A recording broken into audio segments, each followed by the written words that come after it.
ओम शांति। आज 10 जुलाई 2026 प्रातःमुरली। ओम शांति बाप दादा मधुबन। आज मिष्टी मिष्टी बाबा बोलছেন, मीठे बच्चे बाप आए हैं तुम बच्चों की अविनाशी ज्ञान रत्नों से झोली भरने। ये एक एक ज्ञान रत्न लाखों रुपयों का है। বাবা বলছেন, মিষ্টি বাবা বলছেন যে মিষ্টি বাচ্চারা, বাবা এসেছেন তোমাদের বাচ্চাদেরকে এখন অবিনাশী জ্ঞান রত্নের দ্বারা ঝুলি ভরপুর করতে। অর্থাৎ বাবা রোজ যে আমাদের এই জ্ঞান শোনাচ্ছেন, এই জ্ঞান কিন্তু অবিনাশী। বাবা আমাদের কোনো স্থূল ধন দিচ্ছেন না, কেন কি স্থূল ধন এই দুনিয়ার বিনাশে বিনাশ হয়ে যাবে, কিন্তু বাবা যে জ্ঞান দিচ্ছেন এটার কখনো বিনাশ হয় না। এই জ্ঞান ধন আমরা কোথায় জমা করছি? আমাদের বুদ্ধিরূপী ঝুলিতে। তাই বাবা বলছেন যে এটা অবিনাশী জ্ঞান রত্ন। এটাই এই অবিনাশী জ্ঞান রত্ন আমরা আমাদের বুদ্ধিরূপীতে এখন বুদ্ধিরূপী ঝুলিতে ধারণ করছি। আর এটাই সত্যযুগ থেকে আমাদের কলিযুগ অবধি স্থূল ধনে পরিণত হতে থাকবে, আর আমাদের প্রতিটা জন্মকে শ্রেষ্ঠ বানিয়ে দেবে। তাই বাবা বলছেন যে এই একা একটা জ্ঞান রত্ন কিন্তু লাখ টাকার সমান। তো কেন বলছেন লাখ টাকার সমান? যেমন একটা গল্প আছে, এক রাজা খুব অসুস্থ এখন। সেই রাজবাড়ির সামনে থেকে কেউ একজন বলতে বলতে যাচ্ছে যে এক একটা জ্ঞান লাখ টাকা, এক একটা জ্ঞান লাখ টাকা। তখন রাজা বলছে মন্ত্রীমশাইকে ডেকে যে আচ্ছা কি বলছে, এক একটা জ্ঞান লাখ টাকা, দেখো তো কি বলছে। তখন বলছে যাও নিয়ে আসো একটা। তখন মন্ত্রীমশাই একটা ওরকম কিনে এনেছে। তো কিনে আনার পরে ওই জ্ঞানটা মানে একটা চিরকুট কাগজ আর কি। তো কাগজটা তখন রাজামশাই খুলে দেখছে, এর মধ্যে লেখা রয়েছে যে যে কর্ম আজ তুমি করবে সেই কর্মের ফল কাল তোমার কাছে অবশ্যই ঘুরে আসবেই। এইটা তখন রাজা বলছে কি এমন এটার মধ্যে কি আছে এমন এটা যে এটা 1 লাখ টাকা দাম? বলছে ঠিক আছে এনেছো যখন। তখন রাজামশাই কি করেছে, ওনার ঘরেই দেয়ালের মধ্যে ওটা লাগিয়ে রেখে দিয়েছে, যেহেতু 1 লাখ টাকা দিয়ে কিনেছে। এইবার এর পরের দিনই, এই ঘটনার পর দিনই যে বদ্যি রোজ ওষুধ দিতে আসতেন ডাক্তারকে, হঠাৎ ওষুধটা দিতে যাবেন ডাক্তারকে, হঠাৎ করে এই বদ্যি থরথর করে কাঁপতে শুরু করেছে। তখন রাজামশাই বলছেন যে কি ব্যাপার হলো বদ্যিমশাই, আপনি রোজ ওষুধ দেন, আজকে কি আপনার শরীর খারাপ, আপনি এত কাঁপছেন কেন, কি হয়েছে? তখন বদ্যিমশাই রাজার পায়ে ধরে বলছে, রাজামশাই আপনি আমাকে ক্ষমা করে দিন। বলছে কেন? বলছে যে আপনার মন্ত্রীমশাই আপনাকে মেরে ফেলতে চান, এই জন্য উনি আমাকে অনেক লোভ দেখিয়েছেন, টাকা পয়সাও দিয়েছেন। আমি আপনার এই যে রোজ ওষুধ দিতে আসি, এইটা আসলে একটা স্লো পয়জন। আপনার কোনো রোগই নয়, আসলে এটা স্লো পয়জন দিয়ে আপনাকে মন্ত্রীমশাই মারতে চান, যাতে কেউ বুঝতেও না পারে, আর আপনি মারা গেলে আপনার মন্ত্রী রাজা হবে, আর আমাকে বলেছে আমাকে মন্ত্রী বানিয়ে দেবে। তো এই লোভেতে আমি এই কাজ করছিলাম, কিন্তু আজ আমার ওই লেখাটা পড়ে আমার বিবেক জেগে উঠেছে যে আজকে যেটা করছি এটা তো কালকে আমার সাথেও মন্ত্রী করতে পারে। যে আজকে মন্ত্রী আপনার, সে তো কালকে আমার সাথে এই কাজটা করতে পারে, আমারও তো একদিন এই পরিণতি হবে। তো এই জন্য আপনি আমাকে ক্ষমা করুন, আমি আর আপনাকে এই ওষুধ দিতে পারবো না। তো আস্তে আস্তে তখন রাজা সুস্থও হলেন, আর মন্ত্রীকে কঠোর সাজাও দিলেন। তো তার মানে কি, তো রাজা তখন ওই যার থেকে ওই 1 লাখ টাকা দিয়ে কিনেছে তাকে অনেক ধন্যবাদ দিল, আর এটাও নির্দেশ দিল যে তাকে যেখান থেকে পারো সবাই নিয়ে এসো, তাকে আমি মন্ত্রী বানাবো। তার মানে কি, এই 1 লাখ টাকার জ্ঞান রাজার জীবন বাঁচিয়ে দিল, তাই না? তো বাবাও কি বলেন, এই এক একটা জ্ঞান রত্ন লাখ টাকা, অর্থাৎ কি এক একটা জ্ঞান আমাদের 84 জন্ম শ্রেষ্ঠ করে দিতে পারে, আমাদের রাজা বানিয়ে দিতে পারে। তাই বাবা বলছেন আমাদের পতিত থেকে পবিত্র বানিয়ে দিতে পারেন, মানে কি স্বয়ং ভগবান প্রাপ্ত এই জ্ঞান যদি আমরা ঝুলিতে ভরপুর করি। প্রশ্ন হচ্ছে গুপ্ত দান কা ইতনা অধিক महत्व क्यों है? उत्तर, तो गुप्तदानेर एत महत्व केन, एत बेशी महत्व केन? क्योंकि बाप तुम्हें अभी गुप्त ज्ञान रत्नों का दान देते हैं, इसे दुनिया नहीं जानती। फिर तुम बच्चे इन ज्ञान रत्नों का दान करने से विश्व की राजाई ले लेते हो। তাহলে বাবা বলছেন যে বাচ্চারা, বাবা তোমাদেরকে এসে এই গুপ্ত জ্ঞান রত্নের দান করছেন, তাই না? গুপ্তভাবে দিচ্ছেন, কেউ জানে না। তো বাবা বলছেন এটাকে তো দুনিয়ার কেউ জানেই না। ভগবান যে এসে গেছেন, অথচ খুঁজছে সবাই। আর ভগবান এসে গেছেন অলরেডি দুনিয়াতে, তবুও দুনিয়া কিছু জানতেই পারছে না। মন্দিরে মন্দিরে খুঁজছে, সব জায়গায় খুঁজে বেড়াচ্ছে, ধাক্কা খেয়ে বেড়াচ্ছে। আর ভগবান এসে যারা বাবাকে চিনে ফেলেছে, তারা কিন্তু বাবার কাছে, ভগবানের কাছে পড়াশোনা করে তাদের ভাগ্য বানিয়ে নিচ্ছে গুপ্তভাবে। আর কিছুজন এখনো জাগালেও জাগতে পারছে না, তার মানে কি তার ভাগ্যে নেই তাদের। তাই বাবা বলছেন যে, তো দুনিয়া তো জানে না বাবা এসে গুপ্ত জ্ঞান রত্নের দান করছেন বাচ্চাদেরকে। তো বাবা বলছেন এরপর তোমরা যদি এই জ্ঞান রত্নের দান করো সবাইকে, করে তাহলে তোমরা বিশ্বের রাজত্ব পেয়ে যাচ্ছ।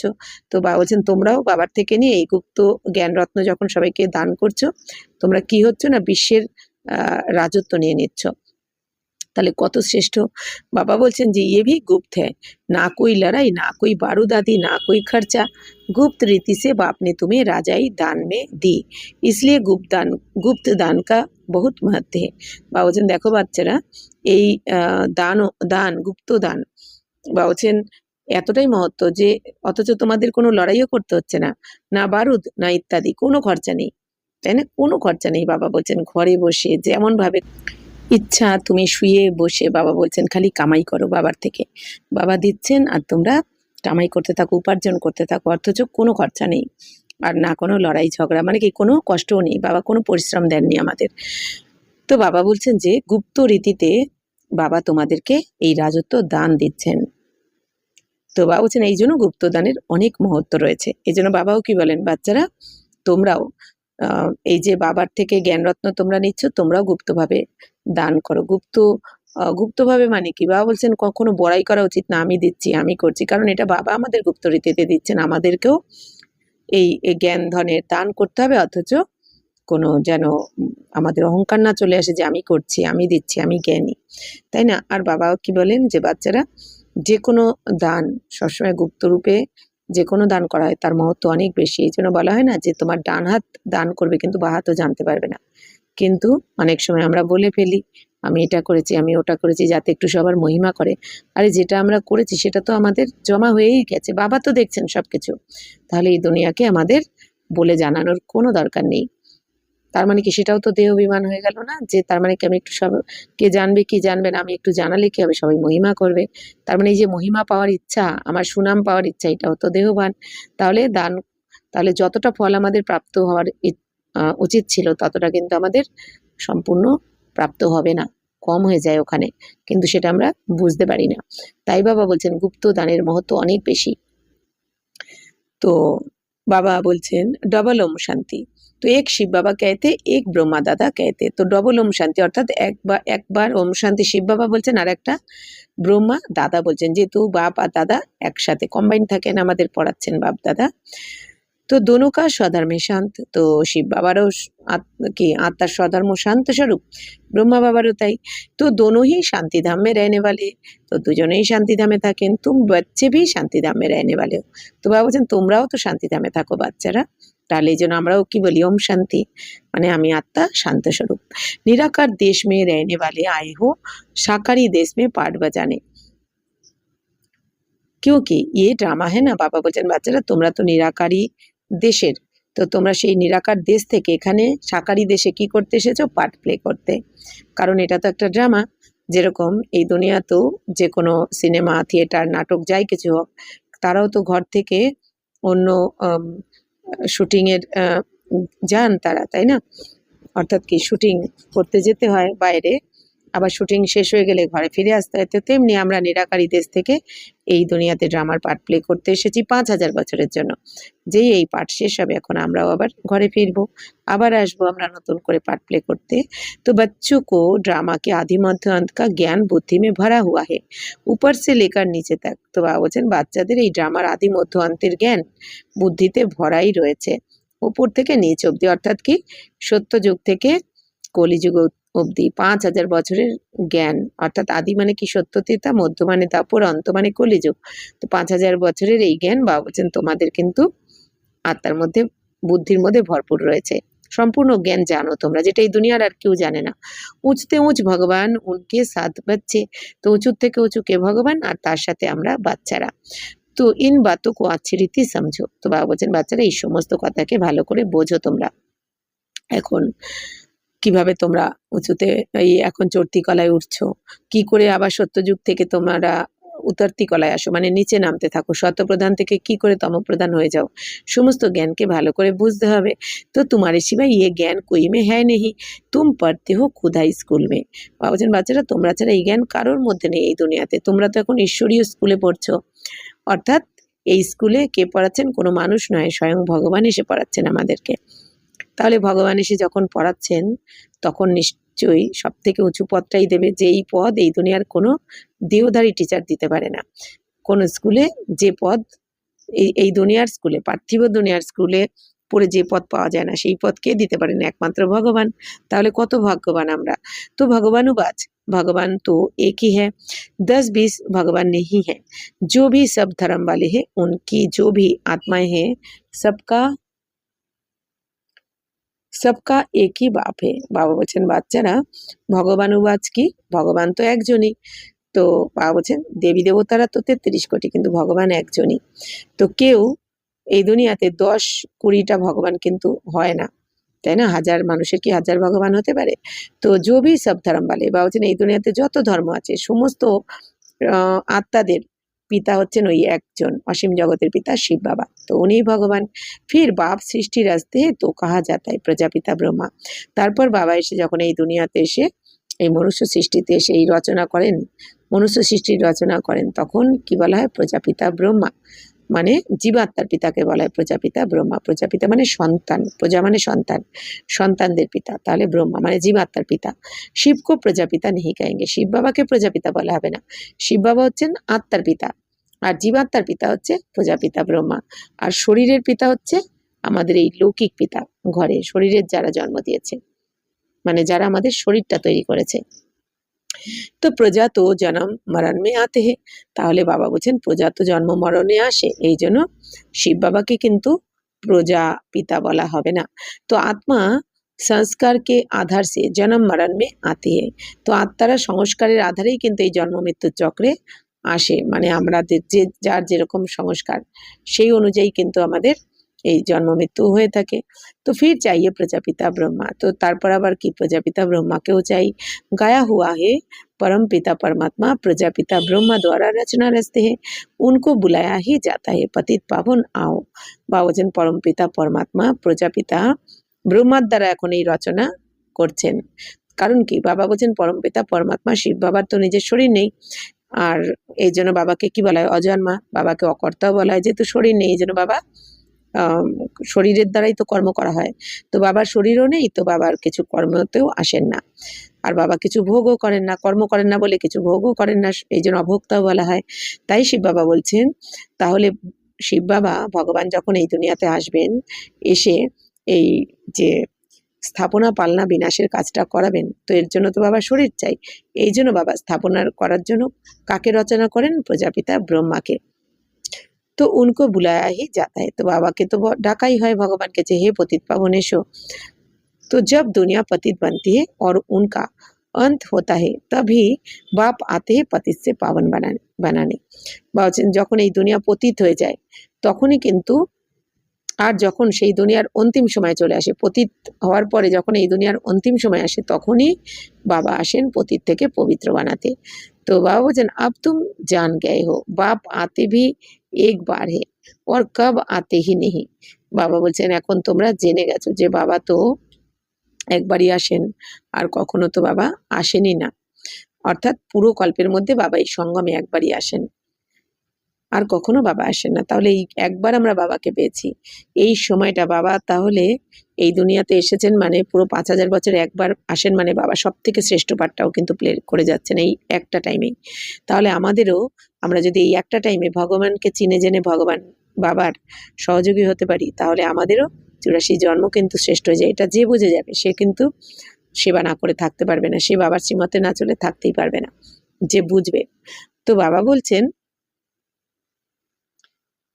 तो अभी तुम को सारी नॉलेज मिली है। तुम ड्रामा के एक्टर्स हो ना, तो ड्रामा के एक्टर्स को सबकी एक्ट का जरूर पता होना चाहिए कि क्या क्या পার্ট है। বাবা বলছেন যে বাচ্চারা, বাবা তো আসেন এই একবারই, তো এখন তোমাদের সমগ্র জ্ঞান রয়েছে, নলেজে রয়েছে, কেন কি বাবা এসে সমগ্র সৃষ্টিচক্রের জ্ঞান তোমাদের দিয়েছেন।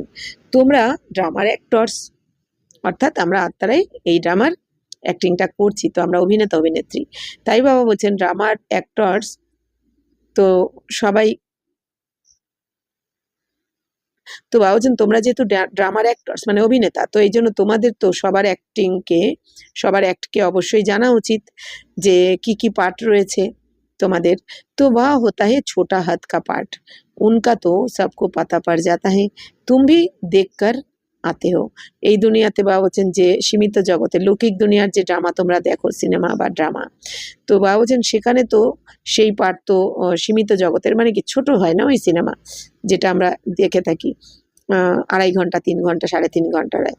আর এইটা হচ্ছে কি অসীম জগতের ড্রামা, মানে 5000 বছর ধরে চলে। তাই বাবা বলছেন এই সীমিত জগতের ড্রামাটাকেও তো তোমরা জেনে যাও, তাই না? तुम भी देख कर आते हो, তো তোমরাও তো দেখো এই ড্রামাকে, চাও তো লিখ भी सकते हो, याद कर सकते हो, তো সেটা চাইলে লিখতেও পারো, স্মরণও করতে পারো। छोटा सा होता है, কারণ ছোট হয় ওই ড্রামাটা, 2.5-3 ঘন্টা 3.5 ঘন্টার হয়। ये तो बहुत बड़ा बेहद का ड्रामा है जिसको तुम सतयुग से लेकर कलयुग अंत तक जानते हो। বাবা বলছেন আর এই ড্রামাটা হচ্ছে কি অসীম জগতের ড্রামা, মানে আমরা যে ড্রামাটায় পার্ট প্লে করছি সেটা 84 জন্ম ধরে আমরা পার্ট প্লে করছি, মানে 5000 বছর সময় লাগে এই ড্রামাটা কমপ্লিট হতে। তো বাবা বলছেন এই ড্রামাতেই তোমরা সত্যযুগ থেকে কলিযুগের শেষ অবধি পার্ট প্লে করেছো, তোমরা জানো সত্যযুগের প্রথম থেকে শেষ অবধি তোমরা জানো এই ড্রামাকে। अभी तुम बच्चे जानते हो, हमको बेहद के बाप से बेहद का बरसा मिलता है, তো এখন তোমরা জেনে গেছো, তোমরা বাচ্চারা জানো যে আমরা এখন অসীম জগতের বাবার থেকে অসীম জগতের উত্তরাধিকার পাচ্ছি। ফির হদ কে বাপ সে হদ কা বর্ষা হদ কি প্রপার্টি মিলতি, এরপর সীমিত জগতের বাবার থেকে তোমরা সীমিত জগতের উত্তরাধিকার পাও, মানে এই দুনিয়ার লৌকিক পিতার থেকে কত সম্পত্তি পাবে, কেউ লাখ টাকা কোটি টাকা খুব বেশি হলে, তাই না, কোটি কোটি টাকা হবে, কিন্তু আমাদের পরম পিতা পরমাত্মা যে প্রপার্টি দিচ্ছেন, স্বর্গের মালিক বানাচ্ছেন, এইটা তো এই দুনিয়ার কেউ বানাতে পারে না, কেউ না। তো अभी तुम बच्चे जानते हो हमको बेहद के बाप से बेहद का वर्षा मिलता है, তাহলে এখন আমরা অসীম জগতের বাবার থেকে অসীম জগতের উত্তরাধিকার 21 জন্মের জন্য উত্তরাধিকার পাচ্ছি, আর এই দুনিয়ার লৌকিক পিতার থেকে তো এক জন্মের মাত্র উত্তরাধিকার পাওয়া যায়, তাই না? পরের জন্মে এই এই এক এই লৌকিক পিতার উত্তরাধিকার এক জন্ম চলে, পরের জন্মে আবার নতুন হয়ে যায় সবকিছু। তাই বাবা বলছেন फिर हद के बाप से हद का वर्षा हद की प्रॉपर्टी मिलती है। बाबा ने समझाया था राजा जो बनते हैं वह अगले जन्म में दान पुण्य आदि करने से एक जन्म के लिए राजा बनते हैं। तो बाबा तो আগেও বুঝিয়েছেন যে এই দুনিয়াতে যারা রাজা হয় বা ধনী হয়, খুব ধনী রাজরাজাদের মতন, তার মানে কি তারা আগের কোনো জন্মে অনেক দান পুণ্য করেছে, তো এই জন্য তারা এক জন্মের জন্য রাজা হয়েছে। আর আমরা বাবার থেকে নিয়ে যে জ্ঞান রত্নের দান করছি, এই জন্য আমরা 21 জন্মের জন্য এখন রাজা রানী। আর বাবা কি বলেছেন, শুধু 21 জন্ম নয়, আমরা কিন্তু দাপর কলিতেও গিয়ে রাজা রানী হব, সব থেকে শ্রেষ্ঠ পার্ট প্লে করব, কিন্তু সত্যতেতার মতন কিন্তু আমরা দেবী দেবতা আর বলতে পারবো না, নিজেদেরকে ভিখারি হয়ে যাব, ভিখারি রাজা হব, সত্যতেতাতে নির্ভিখারি রাজা রানী আমরা। तो ऐसे नहीं कि वह दूसरे जन्म में भी बनेंगे, तुम जो सतयुग में राजाए महारानियां थे। बाबा बच्चन बाच्चारा तुमराई तो सत्ययुगे राजा रानी छिले, ऐसे मत समझो कि तुम्हारी राजाई कोई गुम हो जाती है, फिर जब भक्ति मार्ग होता है तब भी वह जास्ती दान पुण्य करते हैं, तो वह भी राजाई में जाते हैं। তো বাবা বলছেন যে বাচ্চারা দেখো সত্যতেতাতে তো তোমরা রাজা রানী থাকো, এবার এটা নয় যে দাপর এসে তোমাদের রাজা রানী পদটা গুম হয়ে যায়, তা নয়, সত্যতেতাতেও রাজা রানী হও। আবার বাবা বলছেন দাপর থেকেও তো এসে তোমরা অনেক দান পুণ্য করো, এই জন্য দাপরেও তোমরা রাজা রানী হতে রাজা রানীর পার্ট প্লে করো, তার মানে কি আমরা সত্যতেতাতে নির্বিকারী রাজা রানী হব, দাপর কলিতেও কিন্তু আমরা রাজা রানী থাকবো। আর বাবা কি বলেন, এই জন্য এমনকি কলিযুগের শেষের লাস্ট জন্মটাও যদি আমরা এখন দেখি কত শ্রেষ্ঠ, যে ভগবান প্রাপ্ত হয়েছে, 3 লোকের যিনি মালিক, দুনিয়ার যে মালিক, সেই আমাদেরকে বাবা তাকে প্রাপ্ত করেছি, স্বয়ং ভগবানকে প্রাপ্ত করেছি, যাকে পুরো দুনিয়া খুঁজছে, তাহলে আগের 83টা জন্ম আমাদের কত শ্রেষ্ঠ ছিল, এটাও তো ভাবতে হবে, তাই না? তাই বাবা বলছেন যে তো তোমরা দাপর থেকেও কিন্তু রাজত্ব করো। যদিও ওখানে ভিখারি রাজা, কিন্তু তবুও বাবা বলছেন রাজত্ব তোমাদের থাকে। এই জন্য বাবা কি বলেন যে বাচ্চারা তোমাদের মতো হাইয়েস্ট, হোলিয়েস্ট আর রিচেস্ট এই দুনিয়াতে পুরো কল্পে কেউ হয় না। মানে সব থেকে উঁচু পদগুলো আমরাই পাই পুরো 84 জন্মে। আর বাবা বলছেন তোমাদের মতন পবিত্র পুরো কল্পে কেউ হতে পারে না। আর তোমাদের মতন রিচেস্ট মানে তোমাদের মতো ধনবান পুরো কল্পে কেউ হয় না। তাহলে কত শ্রেষ্ঠ জন্ম আমাদের। তো বাবা বলছেন কত নেশা থাকা উচিত, তাই না? তাই শিব বাবা বলছেন परंतु वह फिर हो जाते भिखारी राजाए, तुम ही जो पूज्य थे सो फिर पुजारी बने हो। तो তোমরাই পূজ্য ছিলে সত্যতাতে, আবার তোমরাই পূজারি হয়ে যাও দাপর কলিতে। फिर भी সুখ তো रहता है, কিন্তু তবুও সুখ তো থাকে। বাবা কোনো মুরলিতে কি বলেছেন যে তোমাদের এই 84 জন্মের মধ্যে প্রায় 60, 62, 63 জন্ম কিন্তু সম্পূর্ণ সুখ থাকে। মানে আমাদের কলিযুগের মাঝামাঝি অবধিও কিন্তু আমরা কোটিপতি থাকি। তো সুখ তো বাবা বলছেন দাপরেও থাকে, অনেকই থাকে। এমনকি কলিযুগেও কিন্তু আমাদের দুঃখ থাকে। কিন্তু বাবা কি বলেন? বাবা বলেন বাচ্চারা তোমরা কত সুখে ছিলে, সেই অনুযায়ী বাবা তো কোনো মা বাবা কি বাচ্চার একটু দুঃখ কষ্ট তো দেখতে পারে না। এই জন্য বাবা আমাদের এই যে অল্পকালের দুঃখটাকেও বাবা মনে করেন কি অনেক দুঃখী আমরা। কিন্তু যদি আমরা একটু ভাবি আমাদের ছোটবেলাটা, তাই না? এখন থেকে যদি 40-50 বছর আগেও কিন্তু মা বাবা দাদু ঠাকুমারা কি বলে যে কত সুখ ছিল ওই সময়, তাহলে আগের জন্মে কত সুখ ছিল, তাই না? তাই বাবা কি বলেন যে তোমাদের মতন সুখ কিন্তু কেউ ভোগ করেনি এই দুনিয়াতে। আবার তোমাদের দুঃখটাও বেশি এই এখন লাস্টে এসে। তাই বাবা বলছেন সুখ অনেক থাকে তোমাদের, দুঃখ তো সির্ফ আভি होता है। তো দুঃখ তো শুধু এই এখনই হয়। আভি তম প্রধান মে ভি তুমকো সুখ है, कोई लड़ाई ঝগড়ে কি বাত নেই। বাবা বলছেন দেখো এখন তম প্রধান তবুও কিন্তু সুখ রয়েছে, লড়াই ঝগড়ার তো কথাই নেই এখানে। তো ইয়ে তো बाद में होता है, जब लाखों की अंदाज में हो जाते तब लड़ाई आदि शुरू हो जाती है। বাবা বলছেন যখন লাখ লাখ হয়ে যায় তখন এই লড়াই ঝগড়া শুরু হয়, বাকি সুখ এখনো। तुम बच्चों को तो सतयुग त्रेता द्वापर में भी সুখ है। তাই বাবা কি বলছেন বাচ্চারা তোমাদের সত্য তেতা দাপরে অনেক সুখ থাকে। जब তমপ্রধান শুরু होता है तब थोड़ा दुख होता है। মানে কলিতে যখন আমরা তমপ্রধান হতে শুরু করলাম তখন থেকে একটু একটু আমাদের দুঃখ বাড়তে শুরু করলো। এবার কলিযুগের প্রথমে কি হব আমরা? তমপ্রধান নয়, কলিযুগের প্রথমে থাকবো তম, আর শেষে এই কলিযুগের শেষে হয়ে যাচ্ছি তমপ্রধান। তম থেকে যখন তম প্রধান হয়ে যায় তখন আর একটু দুঃখ বেশি, মানে লাস্টের দিকে। তো বাপ समझाते हैं ये है ही तम प्रधान दुनिया। तो এটা তো এখন तम प्रधान दुनिया तुम जानते हो, ये बेहद का ड्रामा है, इनसे कोई भी छूट नहीं सकता।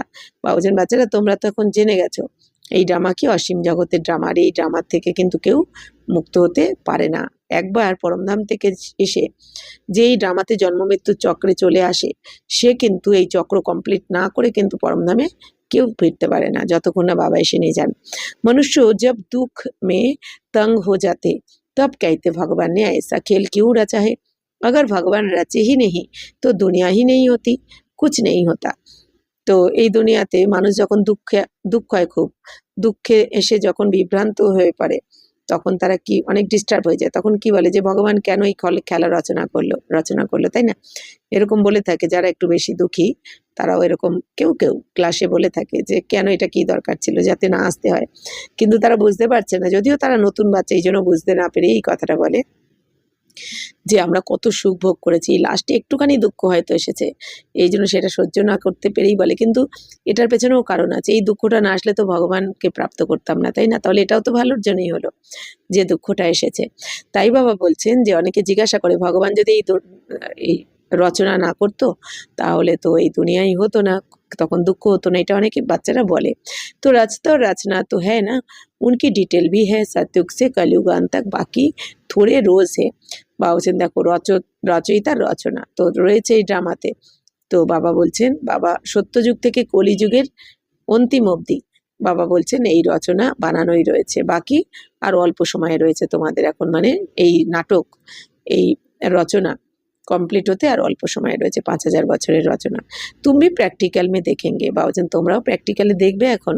পেলে সেই তো নেই দিখায়েঙ্গে, তো বাবাজন প্রথম থেকেই তো আর দেখাবেন না, বাবা বলবেন না, তো অন্তিমে সবই দেখতে পাবো প্র্যাকটিক্যালে। 5000 वर्ष का बाकी थोड़ा चक्र है, वह अभी थोड़े ही दिखा देंगे, जब होगा तब उनको भी সাক্ষী हो देखेंगे। কি সুন্দর বাবা কি বলছেন, 5000 বছরের এই যে চক্রের আর অল্প সময় বাকি রয়েছে কিন্তু কমপ্লিট হতে এই চক্র। তাই বাবা বলছেন তো সেটাও তো লাস্টে কি হতে চলেছে সেই দৃশ্যটা তো আর এখনই দেখাবেন না। বাবা বলছেন যখন হবে তখন তোমরা সাক্ষী হয়ে দেখবে। অর্থাৎ কি যেটা হবে সেটা আমরা সাক্ষী হয়ে দেখা মানে কি এনজয় করতে হবে, যে এটা নাথিং নিউ, এটা হওয়ারই ছিল, প্রতিকল্পেই হয়েছে, আর একবার হচ্ছে, আর একবার আমরা রিভাইজ করছি, রিপিট করছি। जो होना होता है वह कल पहले मुआफिक होगा। তাহলে বাবা বলছেন जो होना होता है মানে যা হওয়ার হবে সেটা আগের কল্পের মতোই কিন্তু হবে, নতুন কিছুই হবে না। তো যা হবে কল্যাণকারী হবে। তো কিন্তু এই যে কল্যাণকারী হবে, যা হবে ভালোর জন্য হবে, এটা যদি ড্রামার পার্ট পাক্কা না থাকে তাহলে কিন্তু সে সাক্ষী হয়ে দেখতে পারবে না। যোগ বল, জ্ঞান বল, যোগ বল না থাকলে কিন্তু সে সাক্ষী হয়ে দেখতে পারবে না, ফেল হয়ে যাবে। ইয়ে তো দেখতে হি হো তৈয়ারিয়া হো রही है, ভাবছেন এটা তো দেখতেই পাচ্ছ তৈরি হচ্ছে চারদিকে, তাই না? তাহলে অনেকে বলে থাকে কেন বানায়, কেন কি করে, কিন্তু এটাও দরকার আছে।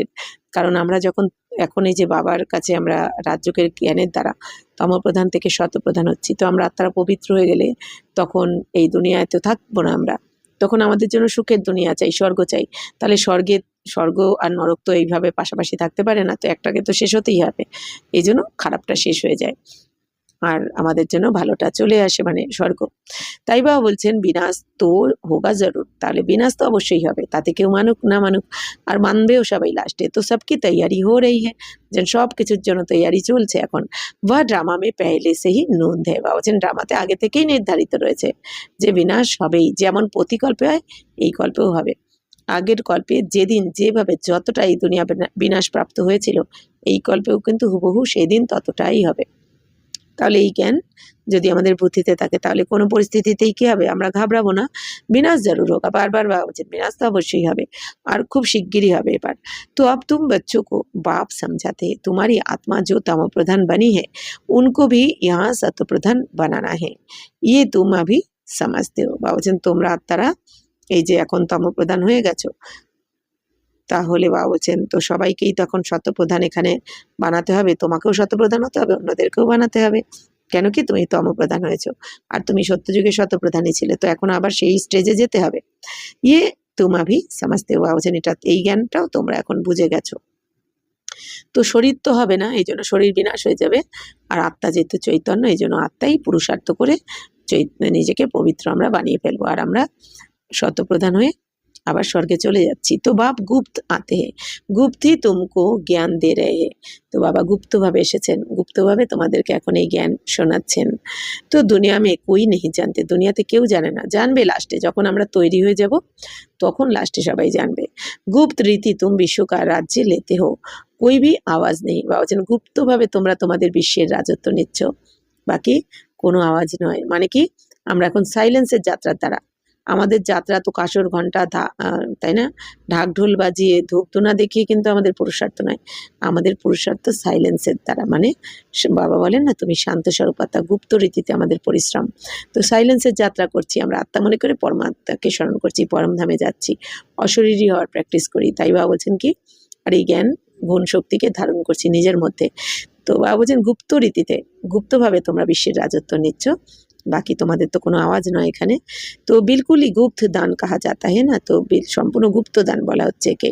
তো অর্থাৎ কি বাবা আমাদেরকে এই এত বছর ধরে পড়িয়ে গুপ্তভাবে এত হাইয়েস্ট স্টেজে নিয়ে যাচ্ছেন, মানে কোথা থেকে কোথায় নিয়ে যাচ্ছেন গুপ্তভাবে, এই দুনিয়া কেউ জানতে পারলো না, জানবে সবাই লাস্টে, কিন্তু তখন তো কারো কিছু করার থাকবে না। বাপ আকার বাচ্চো কো অবিনাশী জ্ঞান রত্ন কা গুপ্ত দান দিতে, বাবা এসে আমাদের বাচ্চাদেরকে অবিনাশী জ্ঞান রত্নের গুপ্ত দান করছেন। যে জ্ঞান রত্ন দিচ্ছেন সেটা অবিনাশী, কখনো বিনাশ হয় না। আর কিভাবে দিচ্ছেন, গুপ্তভাবে দিচ্ছেন বাবা, আর আমরাও গুপ্ত রীতিতে ধারণ করছি, তাই না? আমরা যে বাবার কাছে পড়াশোনা করে রাজযোগের জ্ঞান শিখে মনে মনে যে আমরা স্বর্গ স্থাপন করে ফেলছি, এই দুনিয়ার আমাদের পাশের আমাদের সাথে যারা রয়েছে তারাই জানে না আমরা মনে মনে কিভাবে কি পুরুষার্থ করছি আর কিভাবে আমরা স্বর্গ নিয়ে আসছি, তাই না? আমাদের ঘরের লোক তারাই জানে না। তো বাপ ভি কিতনা গুপ্ত হে কোই নেই জানতে, তো বাবা কত গুপ্ত কেউ জানে না এই দুনিয়াতে। ইয়ে সব কাহা যাতে ব্রহ্মা কুমার কুমারিয়া क्या करते कुछ समझते नहीं, তো এই দুনিয়াতেরা কি মনে করে যে এরা কোথায় যায়, ব্রহ্মা কুমার কুমারীরা কি করে, কিছুই বুঝতে পারে না। তুম বাচ্চা জানতে হো বাবা কিতনা গুপ্ত হে। তো তোমরা বাচ্চারা এখন জেনে গেছো যে বাবা কত গুপ্ত। তুম बच्चों को গুপ্ত বিশ্ব কা মালিক বানাতে হে। তো বাবা তোমাদেরকে গুপ্তভাবে বিশ্বের মালিক বানিয়ে দিচ্ছেন। কত মানে কত প্রাপ্তি আমাদের, কত নেশা থাকা উচিত, কত খুশি আমরা এখন। না कोई लड़ाई ना कोई बारूद ना कोई खर्चा, यहाँ तो एक छोटा गांव लेने में ही कितने झगड़े मारामारी च, चल पड़ती है। तो बाप अगर गुप्त दान देते अविनाशी ज्ञान रत्न से तुम्हारी झोली भरते। कहते भर दो झोली শিব ভোলা ভান্ডারী। বাবা বলছেন দেখো বাচ্চারা, বাবা এসে তোমাদের কত গুপ্তভাবে রাজত্ব দিচ্ছেন, স্বর্গের মালিক বানাচ্ছেন, বিশ্বের মালিক। অথচ কোনো লড়াই ঝগড়ার দ্বারা নয়, আমরা বিশ্বের মালিক হচ্ছি কিন্তু কোনো লড়াই ঝগড়া করে নয়। আগেকার দিনে হতো না, রাজরাজারা লড়াই ঝগড়া করে আরেকটা রাজ্য আক্রমণ করে নিজের বানিয়ে নিত, কিন্তু আমরাও রাজত্ব নিচ্ছি কিন্তু কোনো রকম লড়াই ঝগড়া করে নয়, পুণ্য কর্মের দ্বারা, পাপ কর্মের দ্বারা নয়। তাই বাবা বলছেন এই জন্য অবিনাশী রাজত্ব করতে পারি আমরা 21 জন্ম। তো শিব বাবা বলছেন এই দুনিয়াতে দেখো একটা গ্রাম নেওয়ার জন্য কত লড়াই ঝগড়া মারামারি করে নেয় এই দুনিয়া। তো বাবা এসে আমাদের গুপ্তদান দিচ্ছেন অবিনাশী জ্ঞান রত্ন সে। তো অবিনাশী জ্ঞান রত্ন দিয়ে আমাদের বুদ্ধিরূপী ঝোলি ভরপুর করে দিচ্ছেন, যেটা কখনো বিনাশ হয় না, যেটা আমরা সাথে করে নিয়ে যাব। এই দুনিয়া কি বলে, খালি হাতে এসেছি খালি হাতে যাব। আমরা খালি হাতে যাব না, এই দুনিয়া খালি হাতে যাবে যারা এই জ্ঞানে আসলো না বা আসবে না। এই জন্য বলা হয় শিব বাবার উদ্দেশ্যে যে ভর দো ঝোলি, যে ঝোলি ভরে দাও। তো কে ভরবে, শিব ভোলা ভান্ডারী ভরবে।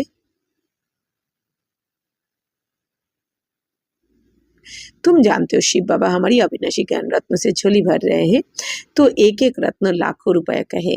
तुम कितने रत्न देते हो। বাবা বলছেন এক একটা রত্ন লাখ টাকার সমান। তো তোমরা কত রত্ন নিচ্ছি বাবার থেকে ডেলি আমরা, তাহলে এত রত্ন বাবার থেকে নিচ্ছি আর সবাইকে আমরা এই রত্নটা দিচ্ছি। তাই বাবা বলছেন বাচ্চারা তোমরা কত এখন দানি হচ্ছ বাবার থেকে নিয়ে, তোমরা ওই লাখ টাকার রত্ন সবাইকে দিচ্ছ। তো वह भी गुप्त है, তো সেটাও তো গুপ্ত রূপেই হচ্ছে। দেবতাও কো কিতনে হাতিয়ার ভুজায় আদি দে দি হ্যাঁ। তো দেবী দেবতাদের কত হাতিয়ার দিয়ে দেওয়া হয়েছে, কিন্তু দেবী দেবতারা তো এই যে এত হাতিয়ার, প্রত্যেক দেবী দেবতার হাতে কিছু না কিছু আমরা দেখি হাতিয়ার, তীর ধনুক খড়গ আরো কত কি দেখি, কিন্তু বা ত্রিশূল। তো বাবা বলছেন যে তার মানে কি দেবী দেবতাদের তো হিংসক দেখিয়ে দেওয়া হয়েছে, তাই না? কিন্তু দেবী দেবতাদের স্বধর্ম কি থাকবে ওখানে, সত্যতেতাতে অহিংসা পরম ধর্ম থাকবে। তার মানে এটা তাহলে কেন দেখাচ্ছে, এরও তো একটা কারণ আছে, কিন্তু সেটা তারা এই দুনিয়া জানে না। এই দুনিয়া মনে করে দেবী দেবতারা এদিকে গায়ন করে ডবল অহিংসক মানে অহিংসা পরম ধর্ম, কিন্তু দেখিয়ে দেয় হিংসক মানে অসুরদের মেরেছিল। কিন্তু বাবা বলছেন এই দুনিয়া জানে না যে আসলে তোমাদের যুদ্ধ কার সাথে, যে এখন সঙ্গমে আমরা মায়ের সাথে যুদ্ধ করছি, আর আমাদের অস্ত্রশস্ত্র কোনগুলোই জ্ঞান গুণ শক্তি, এর দ্বারা মায়াকে হারাচ্ছি। কিন্তু দাপট থেকে ভুলে যাওয়ার কারণে আমরা দেবী দেবতার আগে হাতে অস্ত্র দিয়ে দেবো আর অসুর রূপে ওই মানুষ এই দুনিয়াতে যেরকম দেখানো হয় ওই দেখিয়ে দেওয়া হবে। কিন্তু আসলে বাবা বলছেন আসল কথা এখানকার। तो बाबूजन वास्तव में है कुछ भी नहीं। सतयुग में देवताओं को इतनी भुजाएं आदि तो होती नहीं। कलयुग में कितने अनेक प्रकार के हथियार दे दिए हैं। विनाश के लिए बॉम्ब्स है तो फिर तलवार बाण आदि क्या करेंगे। বাবা বলছেন দেখো বাচ্চারা, দেবী দেবতাদের আবার কত ভুজা দেখিয়ে দিয়েছে দাপট থেকে, 10 হাত 4 হাত 6 হাত 8 হাত দেখিয়ে দিয়েছে। বলছেন এরকম তো হাত থাকবে না, সবার দুটো করেই হাত থাকে।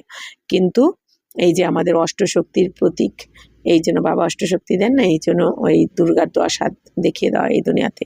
তো বিভিন্ন কারণে বাবা বলছেন যে বা এই যে 4 হাত মানে কি কম্বাইন স্বরূপকে দেখানো হয়, আমাদের মানে পবিত্র গৃহস্থ আশ্রমকে বোঝানো হয়। তো এই প্রত্যেকটার কারণ আছে, কিন্তু এই দুনিয়া না জানার কারণে এতগুলো হাত দেখিয়ে দেয়। তো বাবা বলছেন দেখো এই দুনিয়া বিনাশের জন্য কত বম্ব এগুলো তৈরি করে রেখেছে, মিসাইল। কিন্তু তাহলে যখন বোমা তৈরি করাই রয়েছে, মিসাইল তৈরি করার রয়েছে পরমাণু বোমা, তাহলে তলোয়ার বান এইসব তো কোনো দরকার পড়বে না। এখন তুম कहते हो ज्ञान ज्ञान खड्ग तो ज्ञान तलवार। तो उन्होंने हाथ হাতিয়ার সমাজ লিয়ে হে। তো বাবুজন বাচ্চারা এখন তোমরা বুঝতে পারছো যে এই জ্ঞানের খড়গকে বা জ্ঞান তলোয়ারকে এই দুনিয়া হাতিয়ার ভেবে নিয়েছে দাপট থেকে। এই জন্য দেবী দেবতারা হাতে এই খড়গ দিয়ে দেওয়া হয়, তলোয়ার দিয়ে দেওয়া হয়। কিন্তু আসলে কোন খড়গ? এই জ্ঞানের খড়গ, জ্ঞান তলোয়ারের কথা বলা হয়েছে।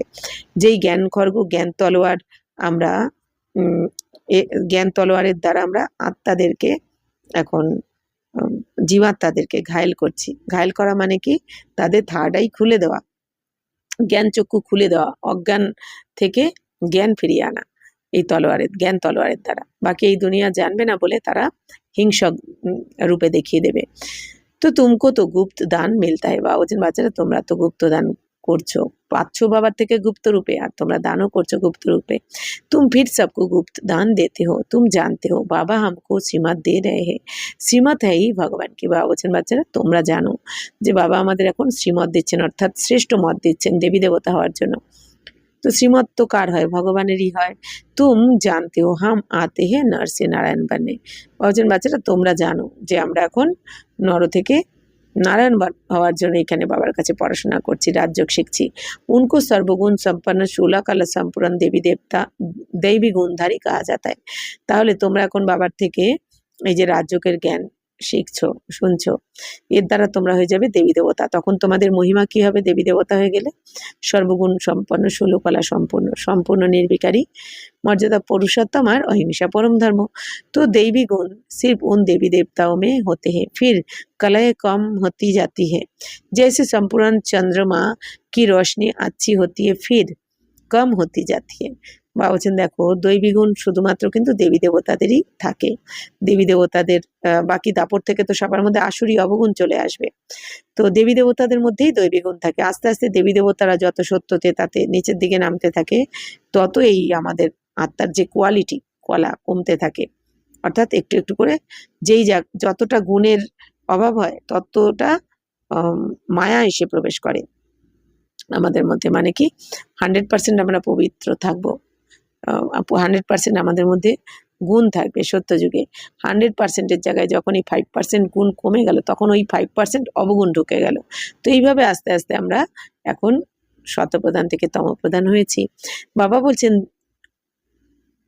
जैसे संपूर्ण चंद्रमा की रोशनी अच्छी होती है फिर कम होती जाती है, कम होते होते बाकी एकदम पतली लीक बच जाती है। सारा गुम नहीं होती, लकीर जरूर होती है जिसको अमावस कहते हैं। अब तुम्हारी है बेहद की बात। বাবা বলছেন দেখো বাচ্চারা কি সুন্দর রহস্য না। বাবা বলছেন যে বাচ্চারা দেখো যেরকম চন্দ্রমা আলো দেয়, রাত্রিবেলা আমরা চন্দ্রমা থেকে আলো পাই। তো বাবা বলছেন এই চন্দ্রমা যত আস্তে আস্তে কম হতে থাকে, কলা কম হতে থাকে, তাই না? মানে কি 16 কলা থেকে 15, 14, 13 এইভাবে হতে থাকে। তো তখন কি হয়? এই আলো কমতে থাকে আস্তে আস্তে।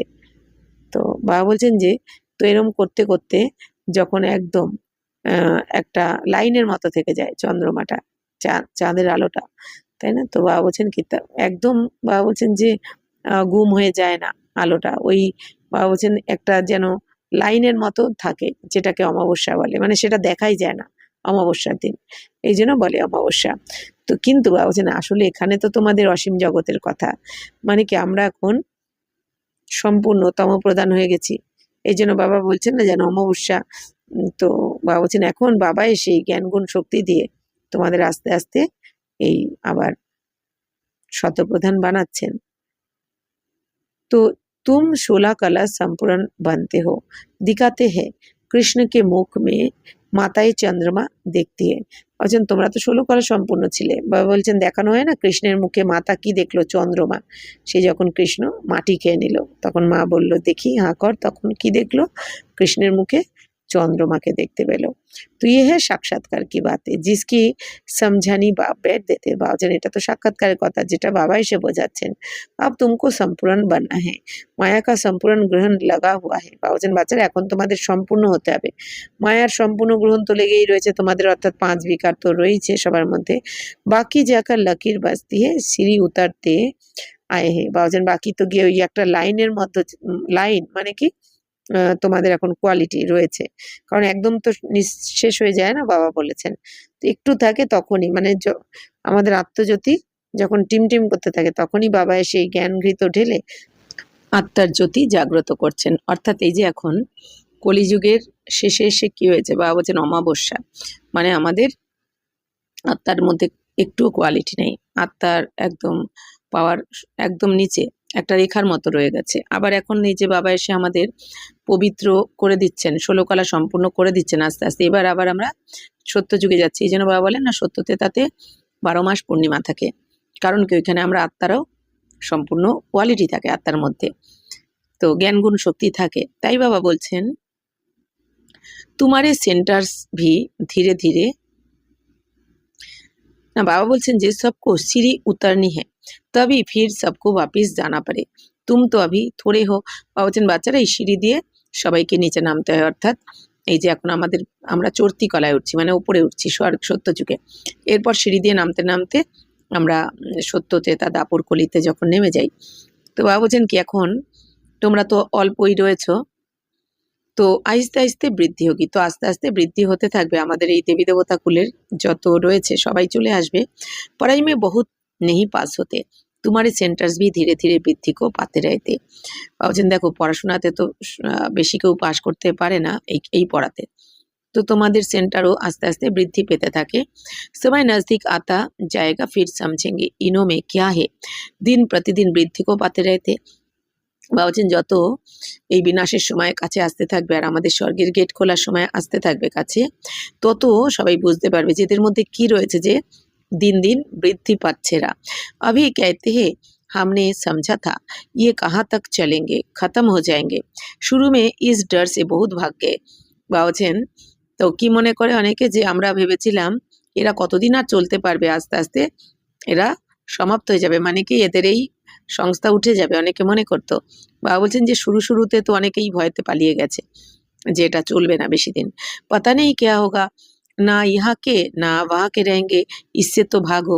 তো বাবা বলছেন প্রথম এরকম অনেকে ভেবে যে কি জানি এখানে থেকে কি হবে, তখন না এখানে থাকবো না ওই দুনিয়ার, তার থেকে ছেড়ে দাও। তো এই করে পালিয়ে গেছে, তো এখন তো তারা পস্তাতে থাকবে যারা পালিয়ে গেছে। ভাগ্যে ফির উনমে সে আতে রহতে, বাবা বলছেন পালিয়ে গেছে যারা তাদের মধ্যে থেকেও আবার কেউ কেউ আসতে থাকে যখন বুঝতে পারে। তাই বাবা বলছেন बाप कितना सहज रीति से बैठे समझाते हैं, इन अबलाओं अहिलाओं को कोई तकलीफ नहीं देते हैं, इनों का भी उद्धार तो होना है। कहते हैं बाबा हम तो कुछ पढ़ी लिखी नहीं है। बाप कहते कुछ नहीं पढ़ी हो तो बहुत अच्छा है, शास्त्र आदि जो भी पढ़े हो वह सब भूल जाओ, मैं कुछ जास्ती पढ़ाता नहीं हूँ, सिर्फ कहता हूँ मुझको याद करो तो फिर বাদশাহী তোমারই হ্যাঁ। কি সুন্দর লাইন না। অনেক মা তারা বলে আমি তো লেখাপড়া জানি না, তো তারা এই জ্ঞান শুনলে এই লাইন যখন তারা পড়বে বা শুনবে কত খুশি হয়ে যাবে। অনেকে ভাবে আমি তো লেখাপড়া জানি না, কিন্তু এটাও বলে যে কিন্তু আমি শুধু সবসময় বাবাকেই স্মরণ করি। এরকম অনেক মা তারা রয়েছে। তাই শিব বাবা বলছেন যে বাচ্চারা বাবা কত সহজ করে তোমাদের পড়ান না বসে বসে, যে বাবা বলছেন এই অবলা যারা রয়েছে অহিল্লা, তো অবলাও মানে কি বাবা বলছেন যারা কিছুই জানে না, যারা পাথর বুদ্ধি, তো বাবা বলছেন তাদের তো বাবা কোনো কষ্ট দেন না। বাবা বলছেন বাবা তো এদেরকে উদ্ধার করতে এসেছে, তো উদ্ধার তো এদের হবেই এখন। তো বাবা কে অনেকে বলতে থাকে বাবা আমি তো লেখাপড়া কিছু জানি না, তো বাবাও কি বলেন বাচ্চারা যদি কিছু পড়াশোনা না করে থাকো খুব ভালো। কেন, কারণ কি বাবা বলছেন শাস্ত্র যদি না পড়ে থাকো আর যদি শাস্ত্র পড়ে থাকো তাহলে ভুলে যাও। তো বাবা এই জন্য বাবা বলেন যারা পড়াশোনা করেনি খুব ভালো, কারণ কি তারা এখন বাবা যা পড়াবেন সেটাই বুঝবে। আর যারা বেশি পড়ালেখা করেছে বা শাস্ত্র পড়েছে, তো বাবা বলছেন কি এগুলো ভুলতে হবে, না হলে তো এই জ্ঞানকে বুদ্ধিতে রাখতে পারবে না, বসাতে পারবে না, তারা তর্ক করতে থাকবে। তাই বাবা বলছেন যে তো বাবা বলছেন আমি তো বেশি কিছু পড়াই না তোমাদের, শুধুমাত্র এটাই বলি যে আত্মা মনে করে এখন একমাত্র বাবাকে স্মরণ করতে হবে, ব্যাস তাহলেই তোমরা রাজত্ব পেয়ে যাবে।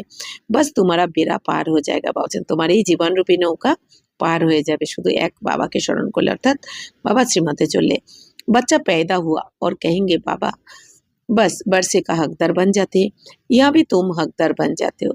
যেমন বাচ্চা জন্মানোর সাথে সাথে যখনই বাবা বলে ওঠে তো বাবার উত্তরাধিকারের মালিক হয়ে যায়, তো এখানেও বাবা বলছেন যখনই তোমরা বাবাকে চিনে গেলে, জেনে গেলে যে আমার বাবা এসে গেছে আমাকে নিতে, তখনই তোমরাও স্বর্গের মালিক হয়ে গেলে, উত্তরাধিকারী হয়ে গেলে।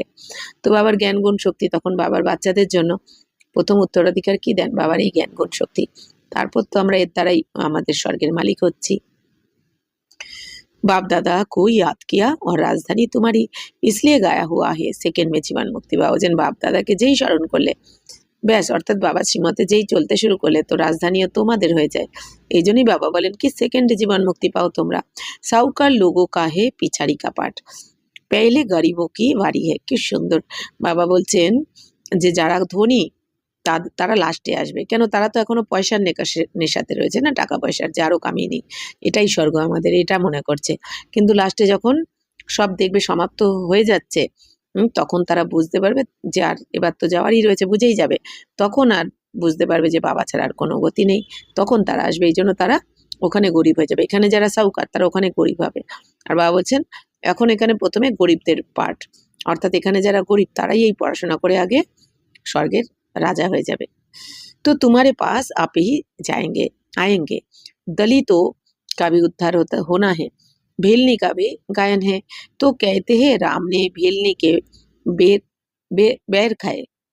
বাবা বলছেন বাচ্চারা এখন তো তোমাদের যেতে হচ্ছে সবাইকে জাগাতে, এরপর আপনি তোমাদের কাছে সবাই আসবে। বাবা বলছেন এই দলিত যারা তাদের উদ্ধার হবে, ভিলনি অর্থাৎ যারা ওই আদিবাসী বা উপজাতি তাদের, সমস্ত গরিব দুঃখী সবার উদ্ধার হবে এখন।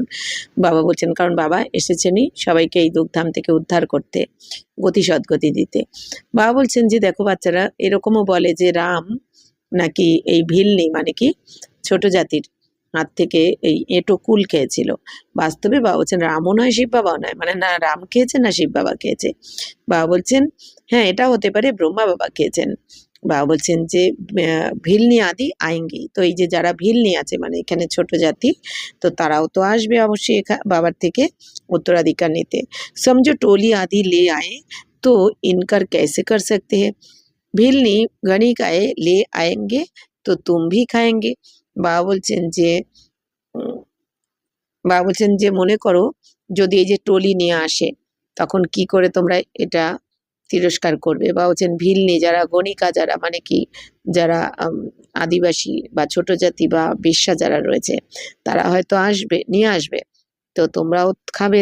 তো শিব বাবা कहते हैं मैं तो नहीं खाऊंगा, मैं तो अभोक्ता हूँ। বাবা বলছেন আমি তো খাবো না, আমি তো অভোক্তা। বাবা কিছুই ভোগ করেন না। तुम्हारे पास आएंगे सभी। तो बाबा बोले ही दिच्छेन বাচ্চারা সবাই তোমাদের কাছে আসবে।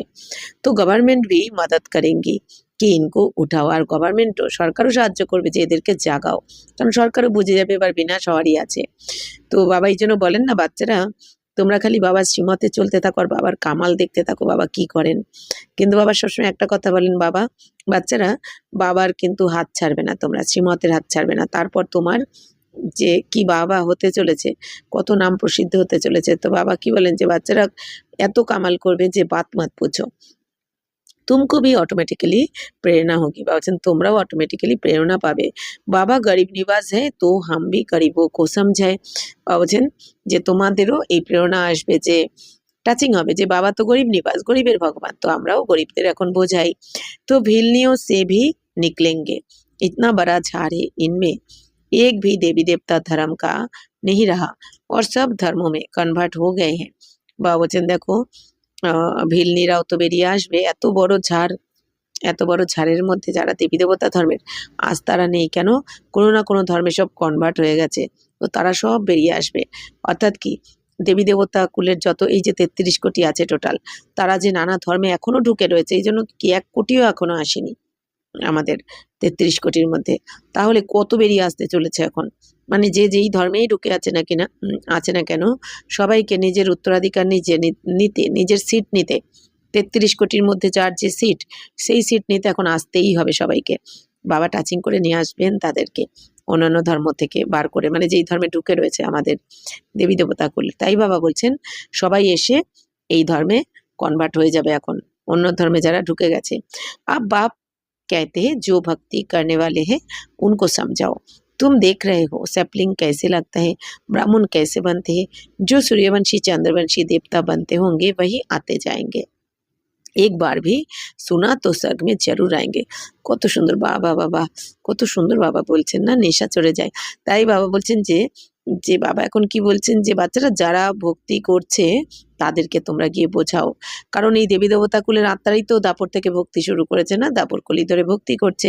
তাই বাবা বলছেন তাদেরকে বোঝাও, জাগাও তোমরা, কারণ তোমরা তো দেখছো এখন স্যাপলিং লাগানো হচ্ছে, মানে কি আমাদের চারা গাছ রোপণ হচ্ছে, দেবী দেবতা কুলের চারা গাছ।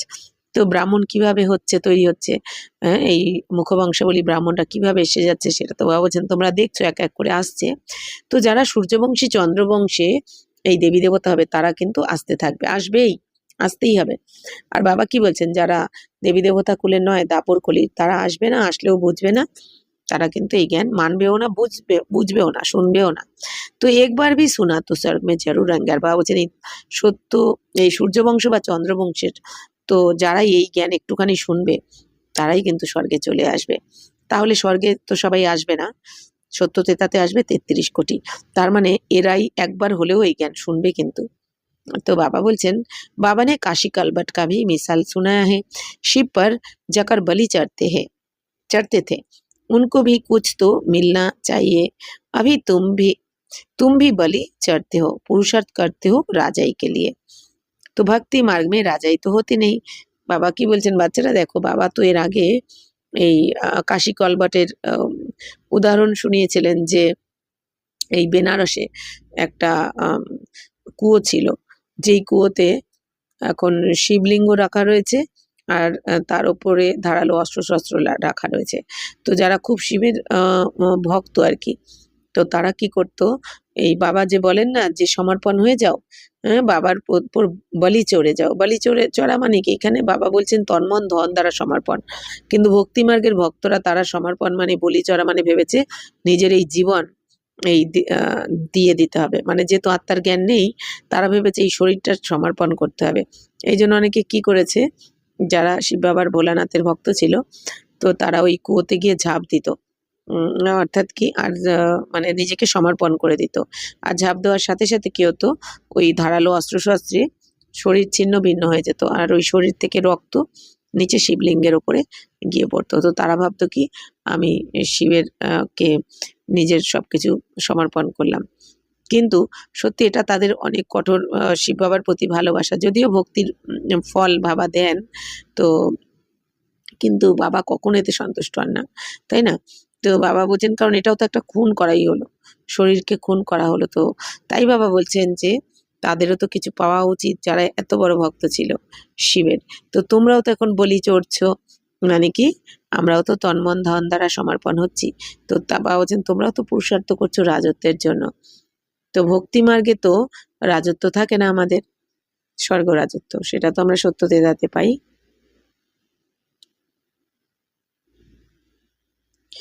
तो बाबा बोलছেন যে वापिस कोई भी जा नहीं सकते, तो क्या होता है उनके जो पाप किए हुए हैं उनकी सजा भोग चुकत कर देते। বাবা বলছেন দেখো শিবের এই যে যেটা কাশী কলবটে জীবন সমর্পণ করে দিয়েছে, তারা মনে করেছে আমরা শিবের কাছে চলে যাব, কিন্তু যেতে তো পারে না, তাদের তো এইখানেই জন্ম মৃত্যুর চক্রেই তো আসতে হয়, কিন্তু তাদের জানা ছিল না এটা। তাই বাবা বলছেন ঘরে তো কেউ ফিরতে পারে না এখন, তাহলে কি হয়, তো তাদের এই পাপের ফল ভোগ করার জন্য এখানে তো আসতেই হয়, চুক্ত তো করতেই হয়।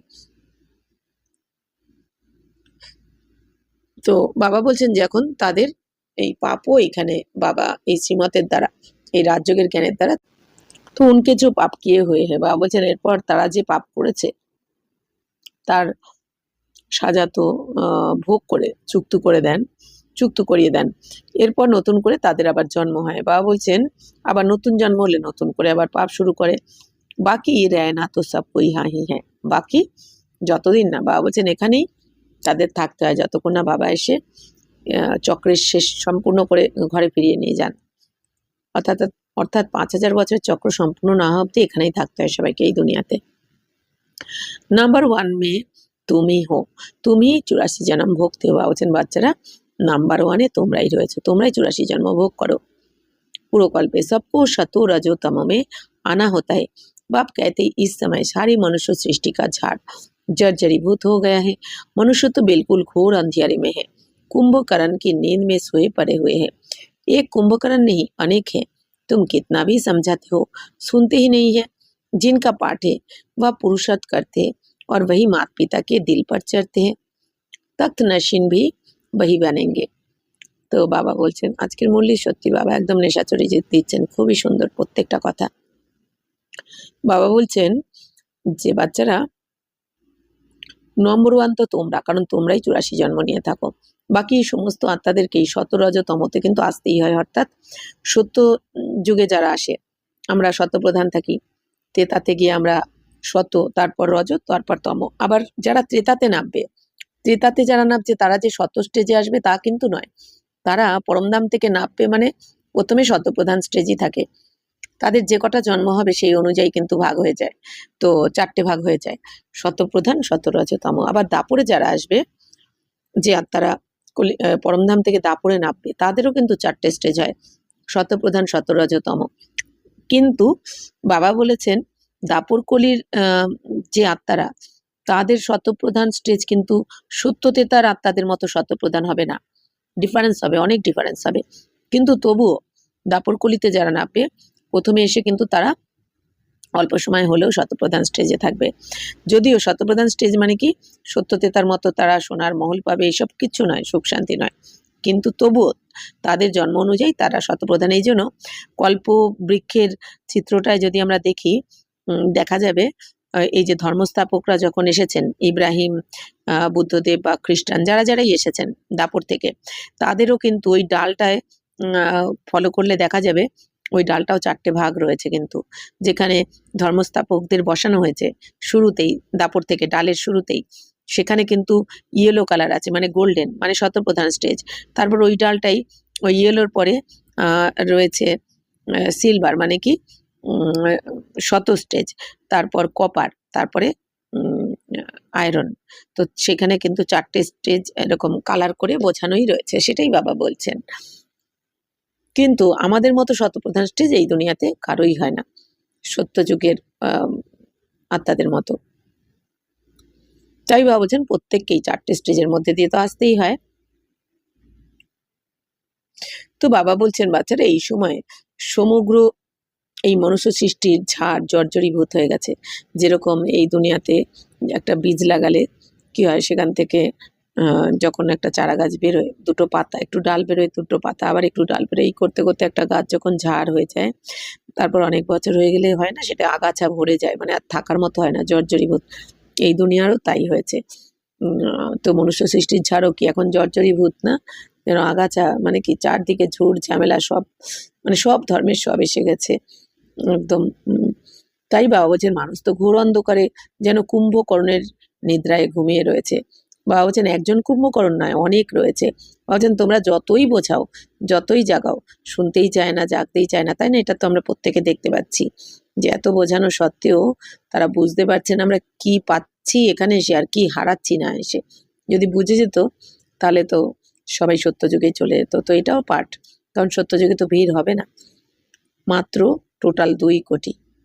তো জিনকা পাঠে বা বলছেন যার পাঠ রয়েছে সত্যতে, তাতে তারা তো ভালো করেই পুরুষার্থ করবে সত্যযুগে বিশেষ করে, আর তারা মাত পিতার হৃদয়েও চড়বে, অর্থাৎ তারা এই বাপ দাদার হৃদয়ে চড়ে থাকবে, হৃদয় আসনে। तो कितनी बच्चियाँ पूछती है बाबा बच्चों को डांटना पड़ता है, बाप कहते इसका इतना कुछ नहीं है, तुम पुकारती हो हम पतितों को पावन बनाओ, बाप भी कहते काम महाशत्रु है, ऐसे नहीं कहा जाता क्रोध शत्रु है, माताओं में इतना नहीं होता है, पुरुष बहुत लड़ाई करते। अब बाप ने तुम माताओं को आगे किया है बंदे मातरम, नहीं तो माताओं को कहते तुम्हारा पति गुरु ईश्वर है, उनकी मत पर चलना है, हथियाला बांधा फिर फट से पतित बने, ये ईश्वर मिला उनको। अभी ये ईश्वर मिला उनको, बाबा जिज्ञेस करছেন अभी राम राज्य स्थापन होता है, बाकी सब मरते जाएंगे। बाबा ने समझाया है विनाशकाले विपरीत बुद्धि, विनाशकाले प्रीत बुद्धि, तो तुम्हारी परमपिता परमात्मा से प्रीत बुद्धि है। বাবা এখন কি বলছেন যে বাচ্চারা তো কত বাচ্চারা বাবাকে জিজ্ঞেস করেন যে বাবা বাচ্চাদের তো এরকম বকাবকি করতে হয় লৌকিক দুনিয়ায়, যে বাচ্চারা পড়াশোনা করে না বা মা বাবার কথা শোনে না, তো তারা বাবাকে জিজ্ঞেস করতে থাকে যে বাচ্চাদের তো এরকম অনেক সময় বকাবকি করতে হয়, তো বাবা বলছেন এর জন্য অত কিছু হবে না, অর্থাৎ কি এর জন্য কিছু হয় না, মানে কি বাবা বলতে চাইছেন যে দেখো বাচ্চাদের তো ভালোভাবে মানুষ করতে গেলে, ভালো রাস্তায় নিয়ে যেতে গেলে তাদের ভুল ত্রুটি দেখলে একটু তো বকাবকি করতে হয়। কিন্তু বাবা এটাও বলেন যে বাচ্চাটা গায়ে হাত তুলবে না কারো। বাবা বলছেন বাচ্চারা তোমরা তো বাবাকে ডেকেছো পতিত থেকে পবিত্র করার জন্য, তো বাবা এসেছেন তোমাদের পবিত্র বানাতে। তো বাবা এই জন্য কি বলেন যে বাচ্চারা কাম মহাশত্রু, কাম বিকার সব থেকে বড় শত্রু, মানে কি এই কাম বিকারই তো আমাদের স্বর্গরাজত্বটা কেড়ে নিল, তাই না? দেওয়ানে আসার পরেই কি কাম বিকারে শুরু হয়ে গেল। তো ऐसे नहीं कहा जाता क्रोध शत्रु, বাবা বলছেন এরকম বলা হয় না ক্রোধটা শত্রু। তো মাতাও মে ইতনা নেই হতা है, মানে এই দুনিয়াতে বাবা বলছেন ভক্তিমার্গ কাম মহাশত্রু লেখা রয়েছে, কিন্তু ক্রোধ শত্রু এটা লেখা নেই, এটা বলে না কেউ, কিন্তু বাবা বলেন ক্রোধটাও শত্রু। তো মাতাদের মধ্যে এতটা তো হয় না লড়াই ঝগড়া, কিন্তু পুরুষদের মধ্যে বেশি লড়াই ঝগড়া হয়ে যায়। তো বাপ নিয়ে, কারণ মাতাদের মধ্যে অনেক ধৈর্য থাকে, তাই না? তো বাবা বলছেন যে এখন বাবা বোঝাচ্ছেন যে মাতাদেরই বাবা এসে আগে এগিয়ে দিয়েছেন, এই জন্য বন্দে মাতরম, মানে বাবা এসে মাতাদেরই বন্দনা করেন, এই জন্য মাতাদের মাথাতেই জ্ঞানের কলস রেখেছেন বাবা। তো মাতাদেরই এগিয়ে দিয়ে এই বিশ্বকে স্বর্গ বানাচ্ছেন। বাকি ভাইয়েরাও রয়েছে অবশ্যই। তো নেই তো মাতাও কো कहते, যে না হলে মাতাদের কি বলে সবাই, যে তোমার পতি হচ্ছে গুরু ঈশ্বর, মানে তোমার স্বামী এই দুনিয়াতে। বা বলছেন তার মতেই চলতে হবে, মানে তোমার বিয়ের পর কি বলে তোমার স্বামীর মতেই চলতে হবে। তোমার এই পতি হচ্ছে পরমেশ্বর, মানে এই স্বামী হচ্ছে তোমার ঈশ্বর। তো বাবা বলছেন যখনই হাতে হাত দিয়ে দেয়, মানে বিয়ে হয়ে যায়, তখনই বিয়ের পরই পতিত বানিয়ে দেয়। এদিকে বলা হয় তোমার পতি পরমেশ্বর, মানে বিয়ের পর স্বামী তোমার পরমেশ্বর। আবার এদিকে বাবা বলছেন যে যখনই বিয়ের গাঁটছড়া বাঁধা হয়ে যায়, তখনই ওই তার পতি কি হয়, পতিত বানিয়ে দেয়। তো বাবা বলছেন এরকম ঈশ্বর পেয়েছো তুমি, যে তোমাকে পতিত বানিয়ে দিচ্ছে। বাবা বলছেন এখন তো রাজ্য স্থাপন হচ্ছে, বাকি সবাই মরবে এখন, বাকি সবাইকে তো মরতেই হবে, তাই বাবা বলছেন সমাপ্ত হতে থাকবে এখন, কাটছাট হতে থাকবে এখন এই দুনিয়াতে যারা অধর্ম করছে নানা রকম ভাবে, সমস্ত কাটছাট হবে এখন যত দিন যাবে। এবার জনসংখ্যা কিন্তু কমতে কমতে হালকা হতে থাকবে, ঠিক যেরকম আস্তে আস্তে এইভাবে কমতে কমতে কলিযুগ থেকে দাপরের স্থিতিতে চলে আসবে, ঠিক যেমন দাপরে ছিল জনসংখ্যা, এখন ওই স্টেজে চলে যাবে, তারপর আস্তে আস্তে ত্রেতা সত্যতে চলে যাব আমরা, জনসংখ্যা একদম কম। তাই বাবা বলছেন যে বিনাশকালে প্রীত বুদ্ধি, বিনাশকালে বিপরীত বুদ্ধি বলা হয়। তাই বাবা বলছেন দেখো যারা এই দুনিয়াতে অধর্ম করছে তাদের কি বাবা কি বলছে, যারা বাবাকে চিনছে না, জানছে না, শ্রীমতে চলছে না, তো তাদের বিনাশকালে বিপরীত বুদ্ধি। আর বাবা বলছেন তোমাদের হচ্ছে বিনাশকালে এখন প্রীত বুদ্ধি, মানে বিনাশকালের সময় তোমরা বাবাকে ভগবানকে চিনে জেনে তার এখন হৃদয় সিংহাসনে চড়ে রয়েছো, তার শ্রীমতে চলছো। তাই বাবা বলছেন তোমাদের তো এখন প্রীত বুদ্ধি রয়েছে বাবার সাথে, পরমাত্মার সাথে। तुम्हारी आत्मा जानती है शिव बाबा इनमें आते हैं, तो इन द्वारा हम सुन रहे हैं, इतनी छोटी बिंदु है। शिव बाबा का ये प्रॉपर्टी रथ है, इनके द्वारा ये रुद्र ज्ञान यज्ञ रचा है जो बढ़ता ही जाएगा, बच्चों की बूंद बूंद से तालाब भरता रहता है। তো বাবা বলছেন যে বাচ্চারা তোমরা আত্মারা এখন জেনে গেছো যে শিব বাবা এই ব্রহ্মা বাবার শরীরে প্রবেশ করেই আমাদের পড়াচ্ছেন। তো ব্রহ্মা বাবার আত্মাও কি ছোট্ট বিন্দু, শিব বাবাও তাই, আমরা আত্মারাও তাই। তো শিব বাবার এটা হচ্ছে টেম্পোরারি রথ, মানে এই ব্রহ্মা বাবার শরীরে শিব বাবা অল্প সময়ের জন্য আসেন, যেরকম কি 1936 থেকে 1969 অব্দি বাবা ইউজ করেছেন। তো তাই বাবা বলছেন এটা তো টেম্পোরারি রথ, এমন নয় পার্মানেন্ট, তাই না? বাবা তো অল্প সময়ের জন্য এসে এই ব্রহ্মা বাবার শরীরে প্রবেশ করে আমাদের জ্ঞান শুনিয়ে আবার চলে যান পরমধামে। তো এর দ্বারা মানে শিব বাবা এসে ব্রহ্মা বাবার দ্বারাই এই রুদ্র গীতা জ্ঞান যজ্ঞের রচনা করেছেন, যেটা আস্তে আস্তে বাড়তেই থাকছে, তাই না? এই যজ্ঞ জ্ঞান যজ্ঞ 90 বছর ধরে, তো প্রথমে কতজন ছিল আর এখন কত এসে গেছে। তো বাবা বলছেন এখন এই বাচ্চাদের দ্বারাই বুঁদ বুঁদ এক ফোঁটা করে বাবা বলছেন এই জলাশয় এখন ভরছে। तो बच्चे अपना सफल करते रहते हैं क्योंकि जानते हैं ये तो सब कुछ मिट्टी में मिल जाना है, कुछ भी रहना नहीं है। বাবা বলছেন বাচ্চারা তো এখন নিজেদের সবকিছু সফল করছে বাবার শ্রীমতে চলে, কারণ বাচ্চারা বুঝে গেছে যে এই সব কিছু মাটিতে মিশে যাবে, কিচ্ছু থাকবে না, তাই বাচ্চারা সফল করে নিয়েছে। যারা সফল করছে না এখনো তারা লাস্টে হায় হায় করতে থাকবে, কিন্তু কিছু করার থাকবে না। ইতনা তো সফল হয়ে যায় সুদামা का भी मिसाल है ना, बच्चियां बाबा के पास चावल मुट्ठी व 6-8 रुपया भेज देती है, वाह बच्ची। तो बाप तो गरीब निवास है ना। তো বাবা বলছেন যে দেখো বাচ্চারা,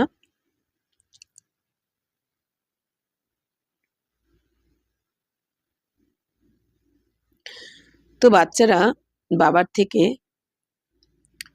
বাবার কাছে এসে সফল করে নেয় তাদের তন মন ধন, বা যে এতটা তো অন্তত সফল করে নি এই ভেবে সফল করে যে যা এখানে, কারণ জানে সবকিছু বিনাশ হওয়ারই রয়েছে। বা বলছেন সুদামারও উদাহরণ রয়েছে। তো বাচ্চারা বাবার কাছে এসে এই যে চাওয়াল মুঠি, মানে এই সুদামার যে উদাহরণ রয়েছে যে এক মুঠো চালের পরিবর্তে সুদামা মহল পেয়ে গেছিল, তো বলছেন সেটা আসলে তোমাদেরই উদাহরণ। এই যে আমাদের এখন পুরানো তন মন ধন বাবাকে দিচ্ছি, যেটা আজ আছে কাল কোনো কাজে লাগবে না। অর্থাৎ এই পুরানো তন্মন ধন যে বাবার সেবাতে সফল বাবা করে দিচ্ছেন, তো এর পরিবর্তে বাবা আমাদের সোনার মহল দিয়ে দিচ্ছেন সত্যযুগ থেকে। তাই বাবা বলছেন যে बाबा कहते भाग्यशाली हो, शिव बाबा का हाथ तो मिला ना, एक दिन आएगा सब आर्य समाजी आदि भी आएंगे, जाएंगे कहा। मुक्ति जीवन मुक्ति की हट्टी तो एक ही है, सजाए खाकर सबको मुक्ति में जाना है, ये है कयामत का समय, सब वापिस जाएंगे, ये है साजन की बारात।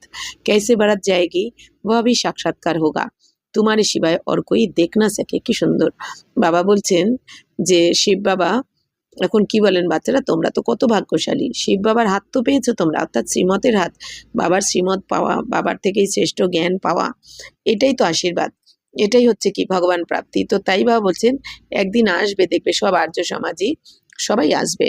বাবা বলছেন যাবে কোথায়, আসতে তো হবেই, মুক্তি জীবন মুক্তির তো দোকানেই একটাই, মানে একটা দোকানে এখানে আসলেই যে মুক্তি জীবন মুক্তি পাওয়া যায়। তাই বাবা বলছেন পুরো দুনিয়াকেই আসতে হবে। তো সাজা খেয়ে সবাই মুক্তিতে যাবে, আর আমরা কি জীবন মুক্তিতে চলে যাবো, অথচ সাজা খাবো না যারা শ্রীমতে চলছি। বলছেন এটা হচ্ছে কি বিনাশের সময় চলছে এখন, তো সবাইকেই ঘরে ফিরতে হবে। বলছেন এটা হচ্ছে কি সাজানির বারাত, মানে শিবের বারাত বলে না।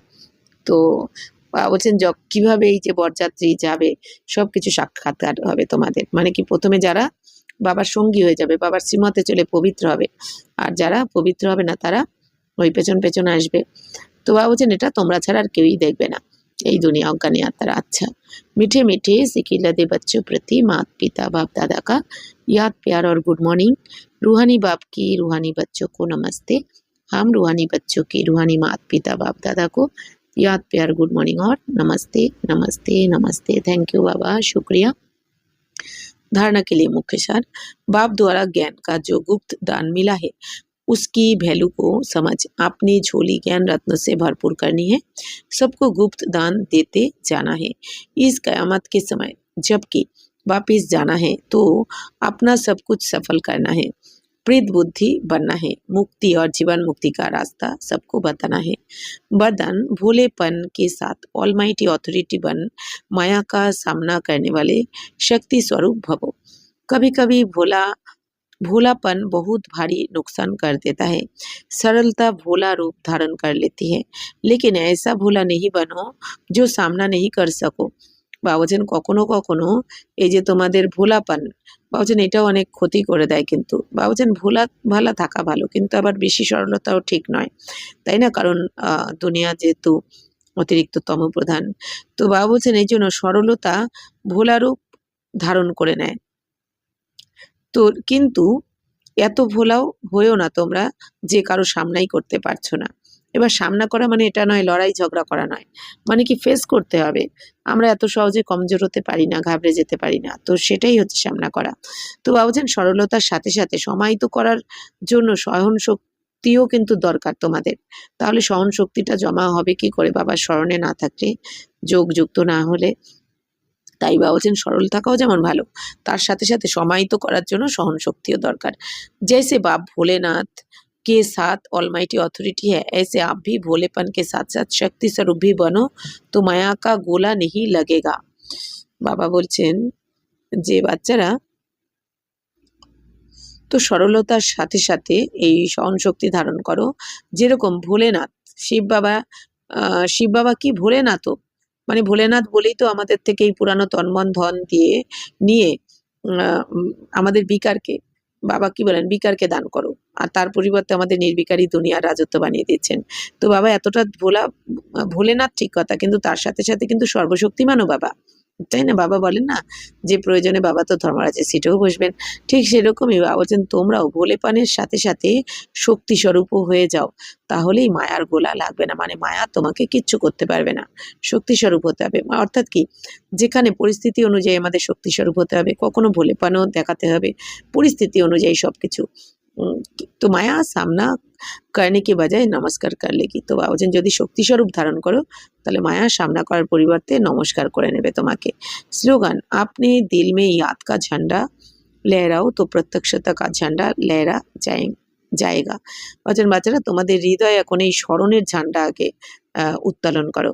অর্থাৎ স্মরণের ঝান্ডা মানে কি, যেমন পতাকা উড়তে থাকে সবসময়, তেমনি তোমার হৃদয়ে আগে স্মরণকে এরকম সব সময় যেন এই স্মরণ যেন নিরন্তর থাকে, তেমনি বাবা বলছেন তখনই প্রত্যক্ষতার ঝান্ডাও, মানে তখনই তোমরা বাবাকে প্রত্যক্ষ করাতে পারবে। अव्यक्त इशारे ज्वाला स्वरूप स्थिति में रहे शक्तिशाली याद का अनुभव करो, विशेष याद की यात्रा को पावरफुल बनाओ, জ্ঞান স্বরূপকে অনুভবী বানাও। বাবা বলছেন বাচ্চারা তোমাদের এই স্মরণের যাত্রাকে পাওয়ারফুল বানিয়ে দাও, অর্থাৎ এক বাবা দ্বিতীয় কেউ নয়, এতটা এই স্মরণের যাত্রাকে পাওয়ারফুল বানাতে হবে, মানে কোনো ব্যর্থ আসবেই না, চান্সই পাবে না, এতটা পাওয়ারফুল। তো জ্ঞান স্বরূপ বাবা বলছেন জ্ঞান স্বরূপ হয়ে অনুভবীও হও তোমরা, কারণ অনুভবের প্রভাবই পড়ে। তো বাবা বলছেন आप श्रेष्ठ आत्माओं की शुभ वृत्ति व कल्याण की वृत्ति और शक्तिशाली वातावरण अनेक तड़पती हुई भटकती हुई पुकार करने वाली आत्माओं को आनंद शांति और शक्ति की अनुभूति कराएगी।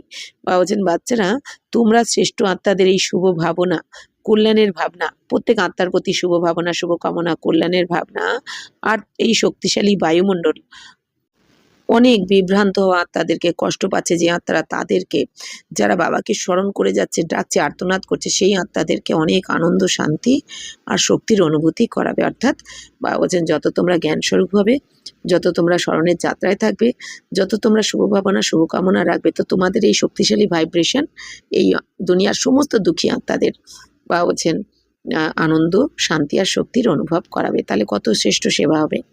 আচ্ছা, ওম শান্তি।